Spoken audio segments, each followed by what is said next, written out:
Hey, what's up, Evergrow family? How you guys doing? So Evergrow put out this tweet on April 8th, and it was 3 clues to 3 big things that are coming. And they said, watch us fill in the gaps.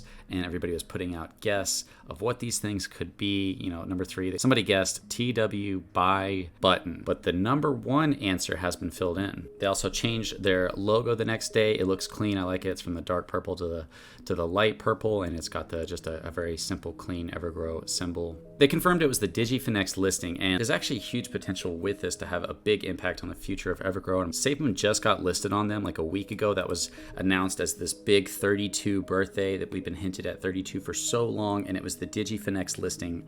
And then Evergrow just kind of came out of nowhere and got the same listing. So if we go to their site, we can see that we have, it doesn't give you the dollar value, so I'm still trying to figure out how to kind of gauge how much volume we've seen.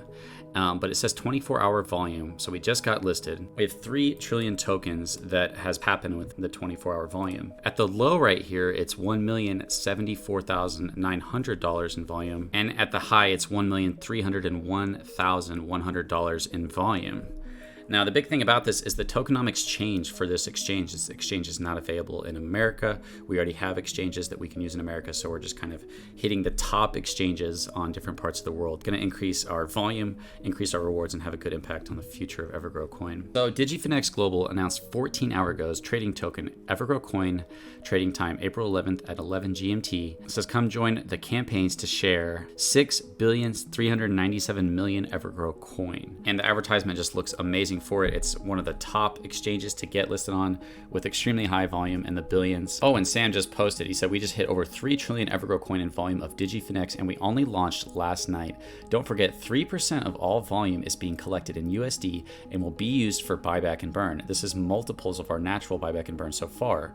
We are going to have some serious funds to play with. So I believe we get around $6,000 in buyback and burn on a daily basis based on our current volume. So with this, we're looking at $30,000 per every million in volume, and we just hit that in less than 24 hours. We hit $30,000 going to buyback and burn. But what happens is that it's stored up and it's saved, and it happens at the end of the month. So it's just building up a huge buyback and burn for us happening at the end of the month. This is where Evergrow Coin and Sam and my vision of where the future of Evergrow is happening starts to become insane, because it's how many different ways can you add something that adds to our buyback and burn, that adds to these green candles, that works through people's different selling points, allowing for the price to go up, and that can eventually, when it's all combined, when you combine all these different utilities and these different exchange listings that's all contributing to buyback and burn, be able to create a lift off again in price and a huge increase in rewards. And like we talked about in the future with the buyback and burn happening at those low prices, we see dramatic increase in burning of tokens. Somebody was saying like, what if we gain another 0? Here's my strategy. If you think that Evergrow's price is going to keep going down, whether it's because of Evergrow or whether it's because of the market going down,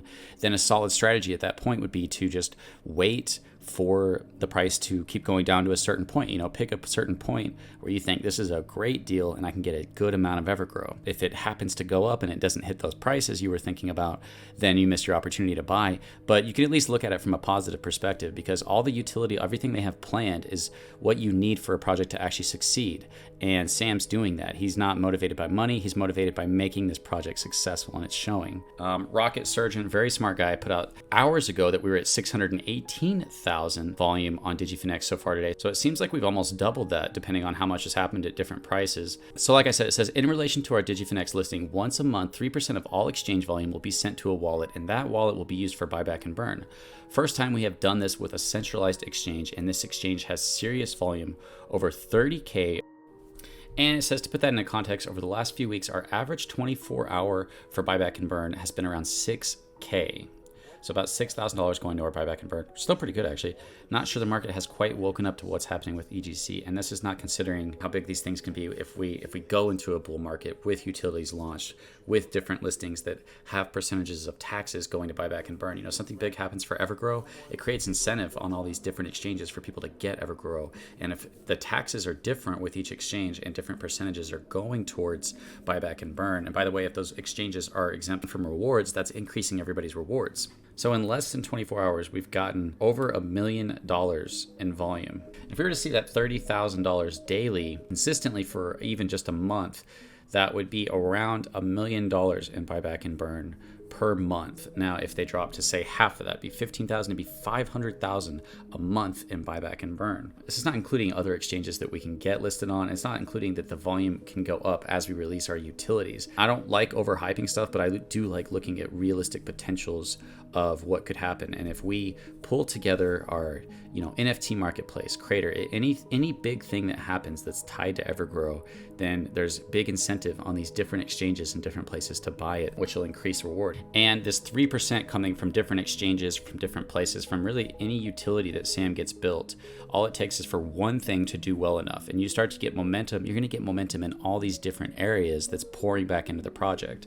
This is why I'm probably more bullish on Evergrow than any other project, because of buyback and burn. Because it's like, hey, we're taking our profit and we're pouring it back into the project.